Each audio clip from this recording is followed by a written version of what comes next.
Cumprimento a todos com a paz do Senhor Jesus, sejam todos bem-vindos, podem se assentar. Eu peço a você que abra a sua Bíblia no Salmo de número 33. A versão que eu uso é a Nova Almeida atualizada.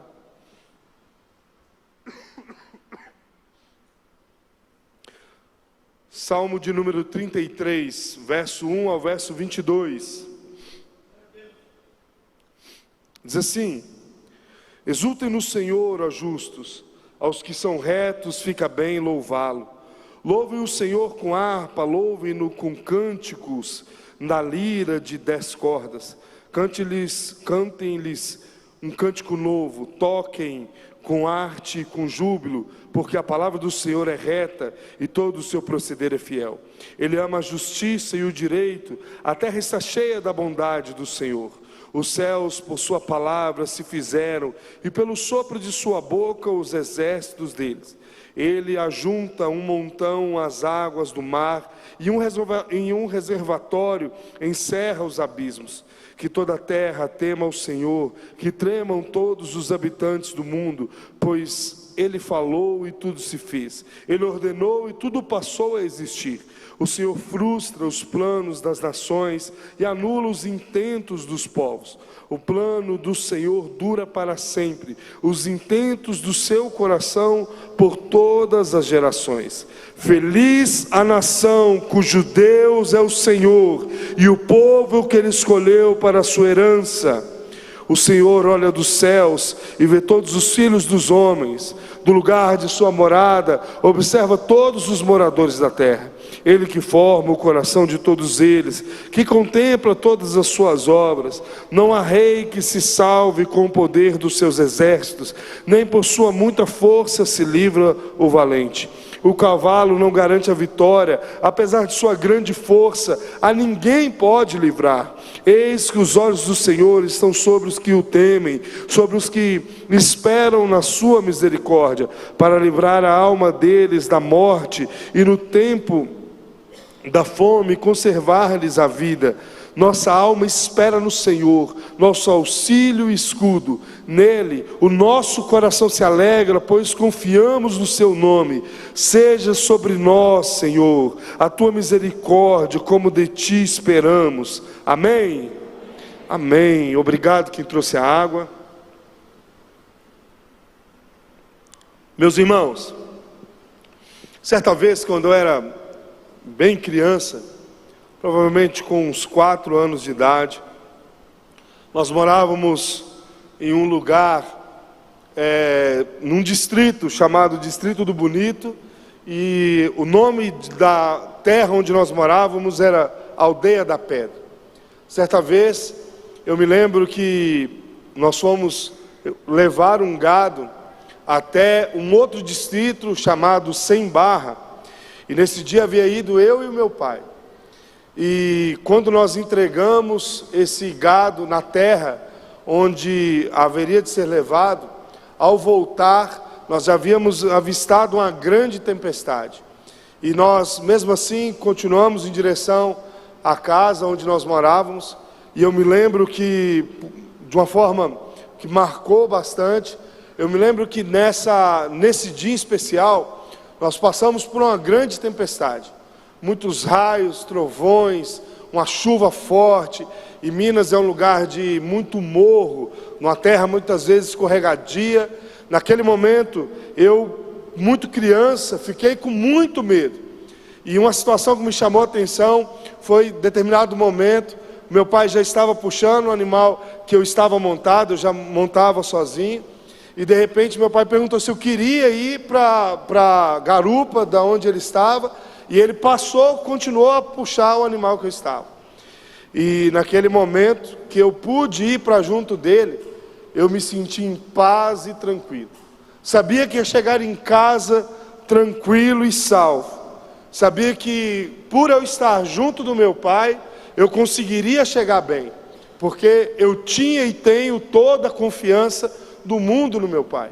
Sabia que ele iria me proteger daquele momento, que podia vir a mais forte tempestade, poderia aumentar as chuvas, poderia aumentar os trovões, que não importava, que Ele estaria ali para cuidar de mim. Mas isso me chama muita atenção no que tange ao nosso coração a Deus. Como seria bom se todos nós tivéssemos essa mesma confiança em Deus. Como seria bom se o nosso coração confiasse como o coração de uma criança confia no seu pai. A criança, por mais difícil que seja a situação, ela tem confiança total no seu pai. E ela sabe que por mais dificuldade que esteja, por pior que seja o momento, Ele irá nos conduzir de uma forma muito clara até onde nós devemos chegar. Como seria bom se nos momentos de adversidade nós confiássemos em Deus. E o que nós deveríamos fazer de fato é nos momentos de maior dor, nos momentos de maior luta, ou nos momentos de maior ansiedade do nosso coração, sem a certeza de que as coisas podem melhorar, podem fazer algum sentido, nós soltássemos as rédeas que direcionam a nossa vida e entregasse essas rédeas a Deus, para que o Senhor venha trabalhar sobre nossas vidas, para que o Senhor venha guiar os nossos passos. Nós, muitas vezes, por nossa ansiedade, por nosso medo, nós nos esquecemos que nós servimos a um Deus que sabe de todas as coisas, que criou os céus e a terra, um Deus que controla tudo, um Deus que faz todas as coisas. Por isso, nós devemos nos relacionar de uma forma tão profunda, que quando nós passarmos pela pior situação de nossas vidas, por mais que o futuro esteja extremamente adverso, Deus é o Deus que nos conduz a chegar em verdes pastos, a águas tranquilas. Isso era o que Israel deveria viver. Israel deveria confiar em Deus de todo o seu coração. Por isso, eles contavam de seus pais para os seus filhos, de seus avós para os seus filhos, para os seus netos, a sua história. Eles contavam de quem que eles eram filhos, que eles eram filhos de Abraão. Eles contavam que Deus havia libertado aquele povo do Egito e havia feito com que eles passassem o mar em seco, que Deus havia dado a eles a vitória em diversas situações, mas o povo muitas vezes deixava de confiar em Deus para confiar na força do seu próprio braço.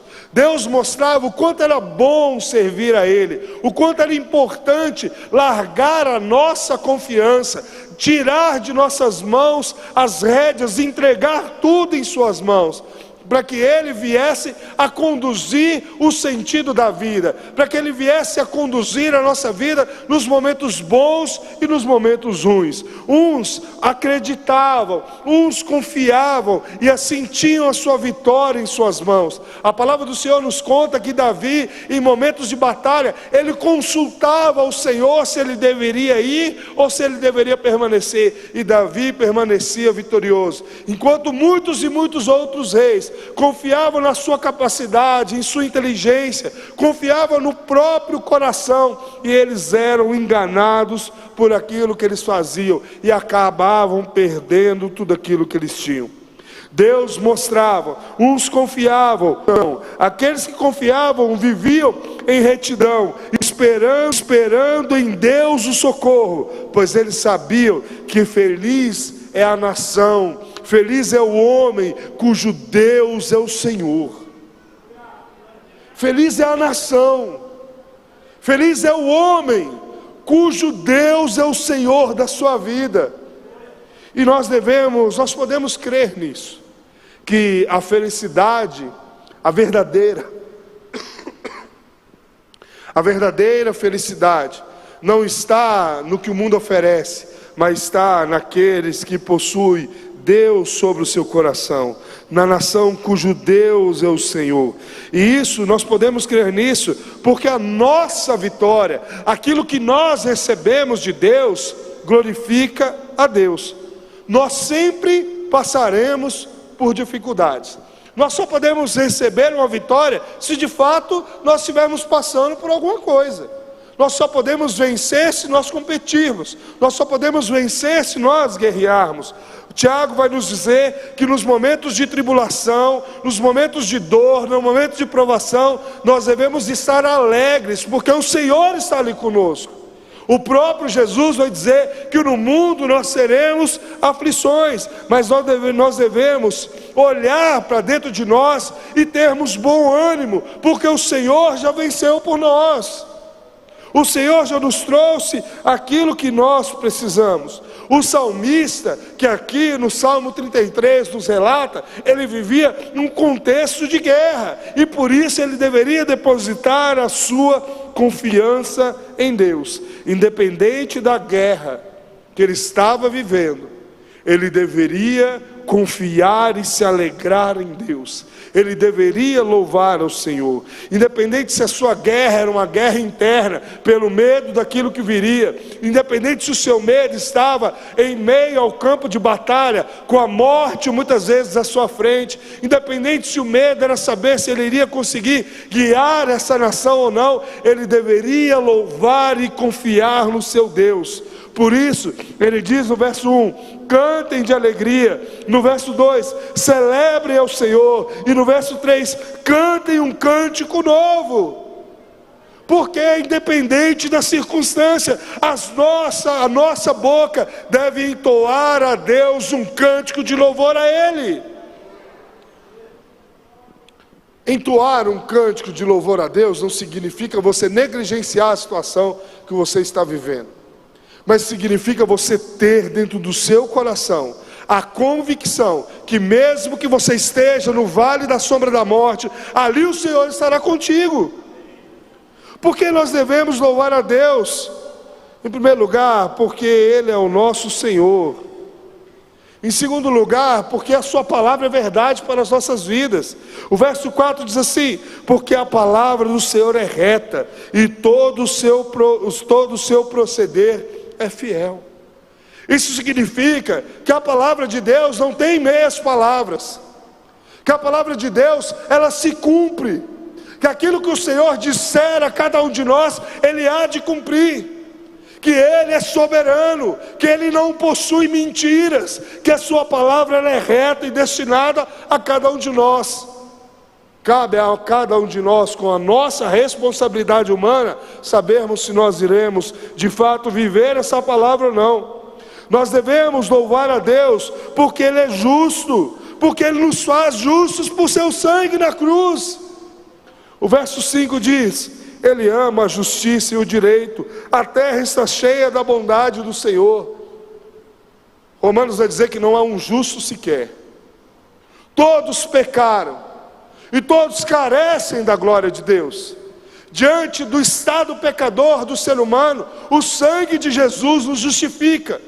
Ele que chega diante do Pai e diz para cada um de nós, eu comprei Ele, com o preço da cruz. Então aquilo que Ele tem feito de bom, é a minha graça manifestada sobre Ele. Por isso Ele diz, Ele ama a justiça e o direito. Ele ama quando nós agimos de forma justa. Ele ama quando nós olhamos para nós e procuramos amar o próximo como a nós mesmos. Quando diante das adversidades da vida, nós passamos a confiar em Deus e não em nossos braços. Ele ama a justiça e o direito. A terra está cheia da bondade do Senhor. Mas meus irmãos, você já parou para pensar o porquê que a Bíblia te chama mais que vencedor? Você parou para pensar? O porquê que muitas vezes você lê o texto e você pensa, a Bíblia está me dizendo que eu sou mais que vencedor.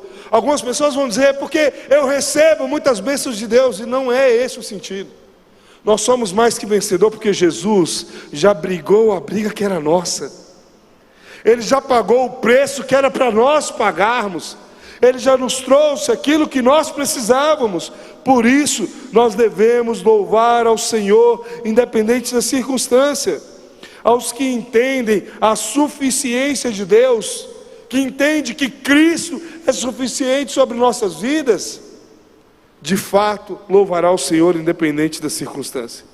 Ele sabe que suas batalhas estão nas mãos, não de qualquer homem, não de qualquer pessoa, mas nas mãos do Senhor dos exércitos.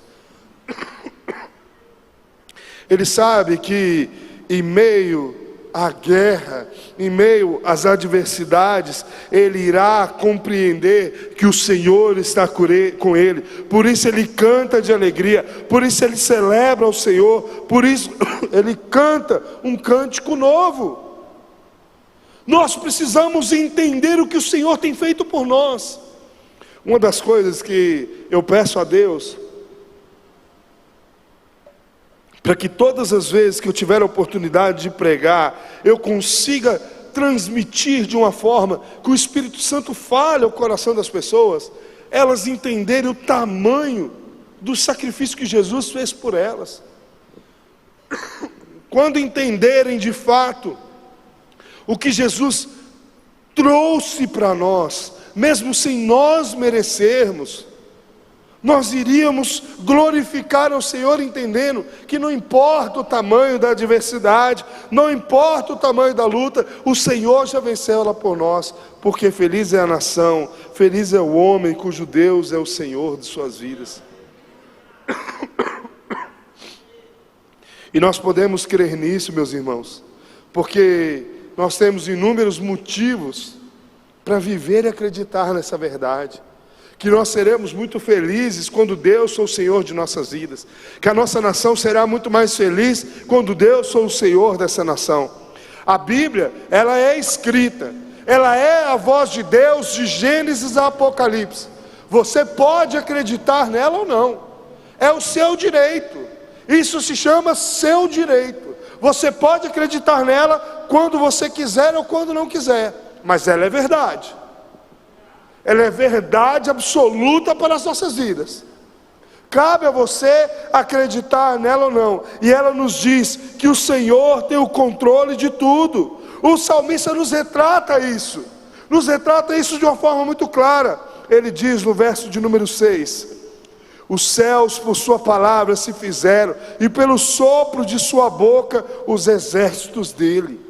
Mostra que Deus, através da sua palavra, Ele cria todas as coisas. Nós, quando pensamos na criação, nós imaginamos Deus pegando o barro, fazendo isso, aquilo, aquilo outro. Eu olho para a criação de uma outra forma. Eu olho para a criação pensando nela de um outro jeito. Deus dizendo somente assim: haja, e de repente tudo passa a ver. As coisas começam a acontecer, momento após momento, simplesmente pela palavra dele. Pela palavra de Deus tudo se cria. Pela palavra de Deus tudo se transforma. Tudo do nada se faz. Se esse Deus tem poder de criar todas as coisas, que dirá Ele não terá o controle de uma mínima situação que nós estamos passando? Ele controla tudo, Ele determina tudo, Ele ajunta em montão as águas do mar, e em reservatório encerra os abismos, tudo por sua palavra. E eu te faço um questionamento, que por meio da palavra de Deus, o mundo veio a existir, pois Ele falou e tudo se fez, e Ele ordenou e tudo passou a existir, segundo a palavra de Deus. E eu te pergunto, o que você tem em suas mãos? O que é que você tem para te guiar todos os dias, senão a própria palavra de Deus? A palavra de Deus é o que gera fé em nossos corações. Paulo vai dizer que a fé vem pelo ouvir a palavra de Deus. Ou seja, a palavra de Deus é o que transforma as nossas vidas e que nos conduz a entender tudo o que nós precisamos. O cuidado de Deus é tão grande, o cuidado de Deus é algo tão profundo, que Ele olha para dentro de nós e diz: os planos da humanidade serão simplesmente derrotados, nem com a força dos animais Ele conseguirá vencer aquilo que eu tenho. O verso 10 e 11 nos mostra isso. O Senhor frustra os planos das nações e anula os intentos dos povos. O plano do Senhor dura para sempre, os intentos do coração por todas as gerações. Nós não precisamos ter medo, porque a Bíblia diz de um plano de Deus, algo que já foi criado desde a fundação dos séculos. Aquilo que irá acontecer semana que vem, o Senhor já sabe. Aquilo que irá acontecer daqui a 4 anos, o Senhor já sabe. Aquilo que nós iremos viver até o final de nossos dias, o Senhor já sabe. Ele controla todas as coisas. Por isso, tiremos a nossa esperança do homem e voltemos ela ao Senhor. É Ele quem cuidará de nós. É Ele quem trará para a nossa vida o seu plano permanece para sempre. O nosso pecado, meus irmãos, muitas vezes nos conduz a olhar e duvidar daquilo que Deus pode fazer. O nosso pecado muitas vezes olha e acha que o ser humano pode mudar o plano de Deus. Eu não estou falando de um presidente, eu não estou falando de um ditador, eu estou falando do Senhor soberano, Criador dos céus e da terra. Eu não estou falando de um homem falho e pecador, eu estou dizendo daquele que não possui erro, que não recebe conselho de ninguém. O plano do Senhor dura para sempre. O que Ele quer vai acontecer. Pastor, mas por que nós precisamos orar? Por que o Senhor veio aquele dia e falou sobre responsabilidade? Porque dentro do plano de Deus existe a responsabilidade humana. Existe algo que o ser humano precisa olhar e consultar a Deus, precisa se relacionar com esse Deus, precisa buscar a esse Deus. Há mais ou menos no dia do casamento, nos dias do casamento do Eliseu e da Lise, nós estávamos conversando com o Faustinho, e ele disse algo que me chamou muita atenção. O mundo caminha a passos largos para piorar cada vez mais, infelizmente. E ele disse algo sobre a ideologia de gênero. Ele trouxe um exemplo. O que se ensina nas escolas sobre a questão da criação? Não se ensina mais que Deus criou o mundo, ensina a teoria da evolução. Então, automaticamente, isso talvez, sobre a ideologia de gênero, irá entrar dentro das escolas. Nós oramos e lutamos para que não, mas infelizmente isso é uma pauta que tem sido colocada. Mas o que fará a diferença? É o que eu ensino para os meus filhos dentro de casa, é a base que eu trago a ele. Porque da mesma forma que a minha filha acreditará de uma forma muito clara que Deus criou todas as coisas, ela também saberá aquilo que é o certo e o errado sobre a questão sexual dela. Porque o que vale é os princípios colocados dentro de casa, o tempo que eu e minha esposa gastamos com ela. Porque nós temos que confiar em Deus, porque o plano do Senhor dura para sempre, e Ele está sob o cuidado daqueles que amam ao Senhor, daqueles que o Senhor os escolheu desde a fundação dos séculos, daqueles que temem ao Senhor e entendem de uma forma muito clara que Deus é o Senhor sobre a sua vida. A nossa confiança não está nos homens, a nossa confiança não está na força dos nossos braços, a nossa confiança não está naquilo que eu penso ou deixo de pensar, na minha capacidade intelectual. A minha confiança está no Senhor que criou os céus e a terra. Eu posso crer nisso, porque eu deposito, a partir do momento que eu deposito a minha confiança em Deus, eu passo a crer nisso, depositando a minha confiança em Deus. O salmista vai dizer, alegre. O salmista vai olhar para dentro de si e vai exultar ao Senhor. Ele vai exclamar, o verso de número 12, ele diz: feliz a nação cujo Deus é o Senhor, é o povo que ele escolheu para a sua herança.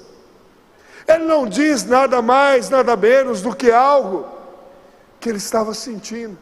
Após entender que o Senhor criou todas as coisas, após entender que ele deveria louvar a Deus independente das circunstâncias, a partir do momento que ele olha para dentro de si e entende que as nações podem se levantar com seus cavalos fortes e nada vai mudar o plano de Deus, é como se o salmista parasse e pensasse assim: rapaz, é verdade, feliz é a nação cujo Deus é o Senhor, e o povo que ele escolheu para a sua herança.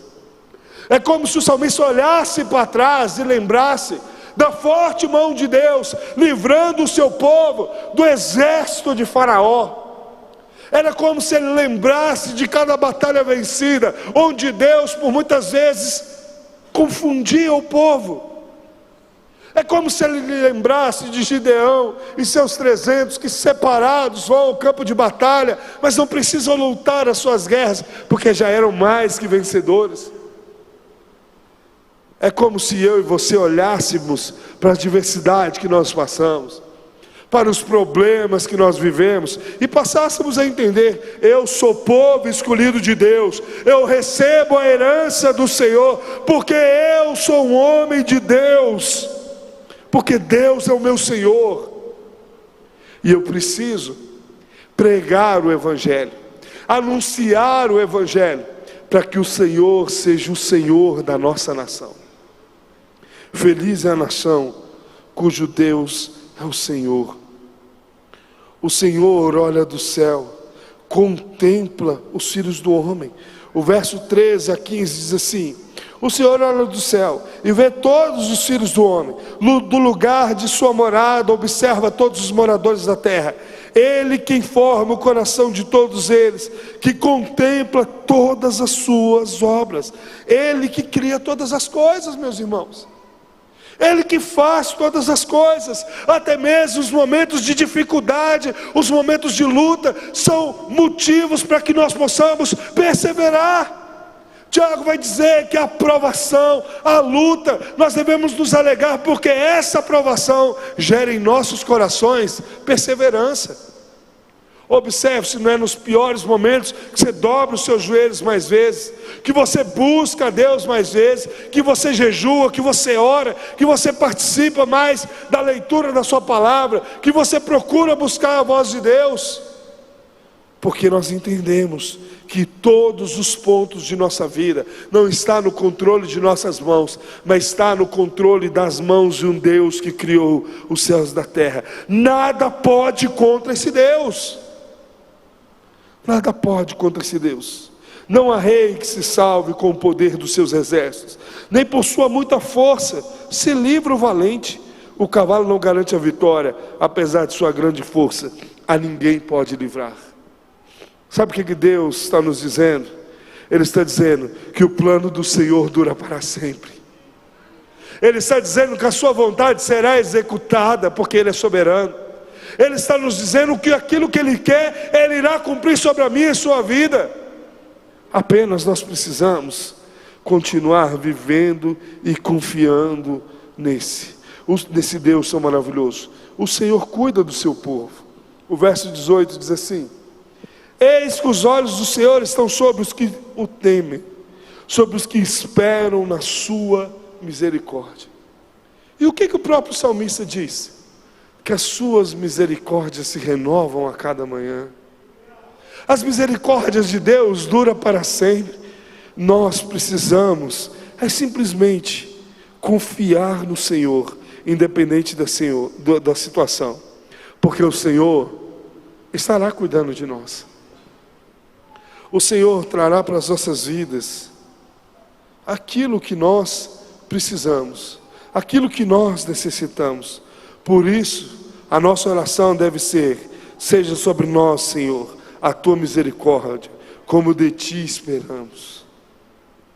Diante dos momentos de aflição, a única coisa que nós devemos esperar é nas misericórdias de Deus.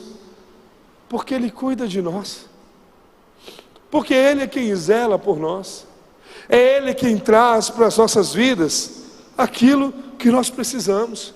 O mundo pode mudar, o mundo pode evoluir, o mundo pode se afundar em seus delitos e pecados, mas aqueles que temem ao Senhor continuarão confiando na misericórdia de Deus.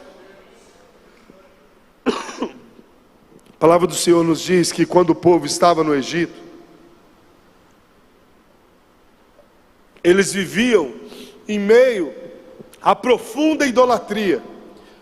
No Egito existia inúmeros e inúmeros deuses, eles adoravam a inúmeros deuses, mas a Bíblia nos diz que quando o povo de Deus, o povo escolhido de Deus, lembra-se do Senhor e se passa a orar ao Senhor, Deus se lembra deles e os liberta do seu cativeiro. Com a sua forte mão, com sua mão pesada, Deus guia aquele povo até o Mar Vermelho, em direção à terra prometida. É esse Deus que nós servimos, que nos faz entender que Ele cuida de cada detalhe de nossas vidas. O que nós precisamos, meus irmãos, é entender que o Senhor está com aqueles que o temem, que o Senhor conduzirá aqueles que o temem por cada passo que Ele deve dar.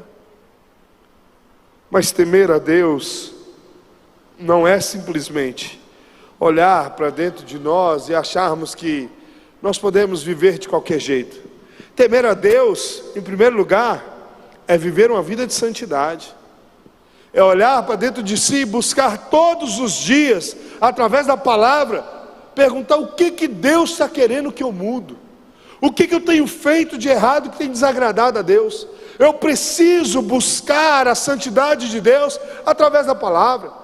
Eu preciso estar diante de Deus confiando que Ele é quem zela por todas as coisas. Eu preciso ter prazer na lei de Deus e nela meditar de dia e de noite. É isso que vai nos levar a temer ao Senhor. É isso que nos levará a receber as misericórdias do Senhor. O objetivo dessa palavra de hoje é trazer para mim e para você a confiança em Deus. Entender que a nossa vida não depende de nós, mas ela depende do Senhor. Porque aqueles que confiam no Senhor sabem que eles são mais que vencedores. Que o Senhor já lutou as suas lutas, que o Senhor já venceu as suas guerras. E independente daquilo que aconteça, nós continuaremos confiando no Senhor. Porque a situação apertar, o Senhor nos trará fé para poder suportar. Se a situação melhorar, nós glorificaremos ao Senhor pela bênção derramada sobre nossas vidas. Se coloque de pé em nome de Jesus.